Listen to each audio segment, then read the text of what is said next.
Okay, just to let you know, my name is David Harris, Professor David Harris, but I go by David. But anyway, just to let you know, one of the fun things is getting everybody involved, the community involved. I was injured in a car accident a few years ago, so I struggled to put up the telescope. But Anne helps me out, and she's a great deal. She makes it for me. And we set up the telescope, sometimes in the garden of where I live. We invite the neighbours around, and as a community, we work on this, and it's exciting to get people to see things for the first time. Jupiter, just a few days ago, we invited people around and said, come and take a look, this is Jupiter. And to see it with your own eyes, to see the four moons going round, that got everybody excited. And it's always such a thrill. And then a bit later, in a few months, when Saturn comes out, we'll be able to do the same thing. And it really is exciting to do this. Well, one of the fun things was, I'm 61, so I'm old enough to remember Voyager going past each of the planets. When Voyager approached Neptune, they were quite shocked because there were shadows of the clouds on what appeared to be the surface. Now, they've always known Neptune's a gas giant, but this proves if it's got a surface, it couldn't be a gas giant. But it's too big to be rocky. So what's going on?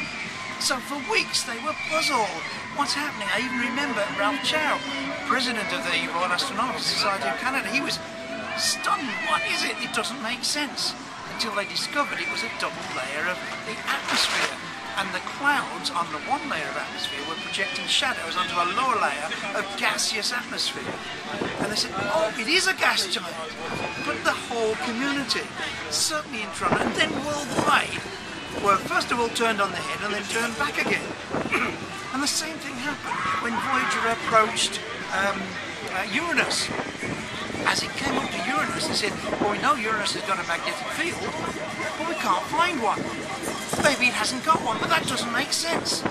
And then as the Voyager turned away from Uranus, they found a very strong magnetic field. They said, something odd here. You can't have no magnetic field coming in, and yet it's strong coming out.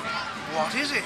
And they found out that in fact they had been approaching Uranus, coming down the north pole of the magnetic field, seeing no changes. But this meant the magnetic field of Uranus was tilted over by 60 to 70 degrees compared to the rotation of the planet. That is something most unusual and never expected, but it excited everybody in the community as they find it. And as you look at this, really, astronomers in the main are amateurs, and the amateurs got so excited about this because yeah, we look at NASA